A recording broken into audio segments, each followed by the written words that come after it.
This is Optimal Living Daily, episode 742, A Guide to Finding Calm and Being Less Frustrated by Babauta of Zen Habits, and I'm Justin Malik. This is the podcast where I act as a personal narrator for you, totally free of charge, unless you want to contribute, of course.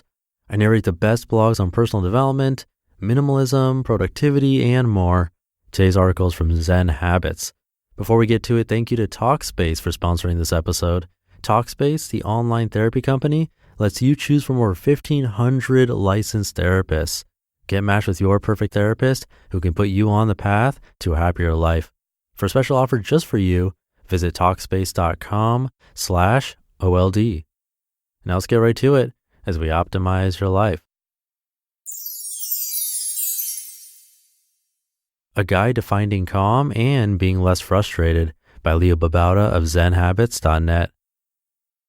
One of the most common sources of difficulty for most of us is frustration. We can get frustrated with the smallest things throughout the day, and yet becoming aware of how often we're frustrated doesn't quite solve the problem. Someone pointing out that you're frustrated only makes you more irritated. How can we let go of our frustrations and find calm?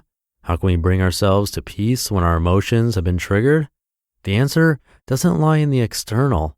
We can't make things around us less frustrating. We might fruitlessly hope for things like people to behave the way we want them to with consideration for us, things to go the way we like, our homes or workplaces to be orderly, calm, and pleasant, quiet when we want quiet, being more disciplined with what we plan to stick to, people to put things back where they should go, world leaders to behave the way we want them to, traffic to be better, or drivers to be less rude, and so on. As you might guess, it's not possible to make all of these things come true. We can't control other people, world events, even ourselves much of the time. Things just won't go the way we like.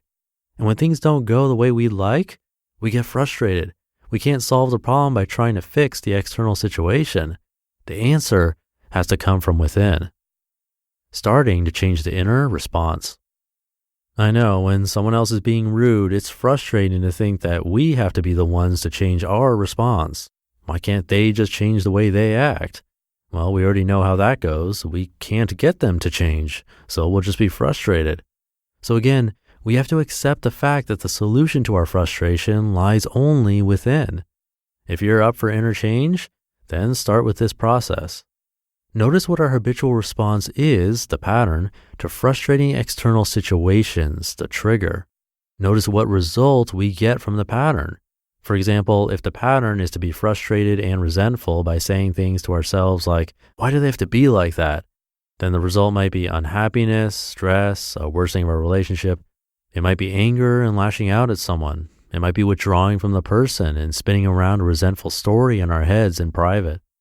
So there's a trigger, external situation that we don't like, and a pattern, our habitual response to the trigger, and then a result from the pattern, frustration, unhappiness, lashing out, worse relationship. Now ask yourself, do you want to continue to get this result? Is it a desirable result? Is the pattern helpful to you? If it's not a helpful pattern, you can start to create a new one.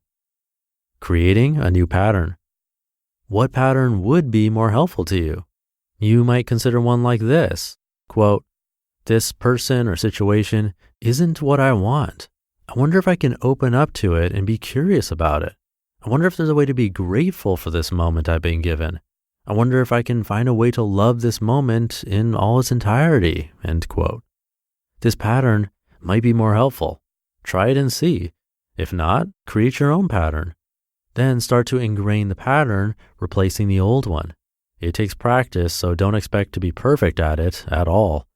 Here's how to practice with a new pattern. 1. Notice when you start down the old pattern with one of your usual triggers, something you don't like, someone behaving badly, you aren't living up to your own expectations, etc. 2.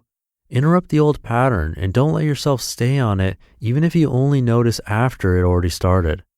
For example, a minute into your old pattern, you notice. Interrupt yourself now. Say, that's not helpful. I'm not going to waste my time on that anymore. 3. Insert your new pattern instead. Say the words you planned out, like the ones I suggested, and try to really adopt that attitude. Don't worry if you're not good at it at first, just try to open up to it. And 4, see what results you get with this new pattern. Give it a few tries before you judge the results, maybe 10 or 15 tries. If the result is better, then maybe continue to practice this. If not, make a new pattern and try that. This takes practice. It takes remembering, so put up reminder notes anywhere you can and forgive yourself if you forget. Be patient with yourself and see this as a loving act for yourself.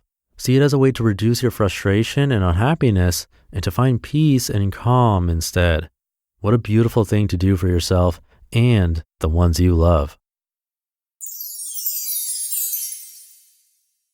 You just listened to the post titled, A Guide to Finding Calm and Being Less Frustrated by Leo Babauta of Zen Habits, and&nbsp. Thank you to Talkspace again for keeping this show alive. Talkspace is the online therapy company that makes it easy to connect with an experienced, licensed therapist that you pick based on your preferences. Plus, it's super affordable, way less than traditional therapy. You can send your therapist text, audio, and video messages, or even do a live video chat. I love those options. And Talkspace therapists are fully licensed. They go through a rigorous screening process. Plus, they've done thousands of hours of supervised professional training. So to match with your perfect therapist, go to Talkspace.com/old. They give me a special offer just for you. You can use the code OLD to get $30 off your first month and show your support for this podcast. That's the code OLD, and you can use that at Talkspace.com/OLD. I'll keep this ending short for you. Have a very happy Friday, and I'll be back over the weekend where your optimal life awaits. Hey, this is Dan from the Optimal Finance Daily podcast, which is a lot like this show, except more focused on personal finance.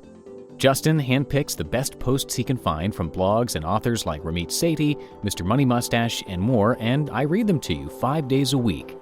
So if you enjoy this podcast, come on over and subscribe to Optimal Finance Daily too.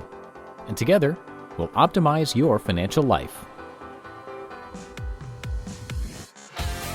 You've been listening to Optimal Living Daily. Be sure to hit the subscribe button to stay up to date on each new episode and head to oldpodcast.com. That's OLDpodcast.com for a free gift as well as more actionable tips and resources to help you maximize your potential. Thanks for joining us, and remember, your optimal life awaits.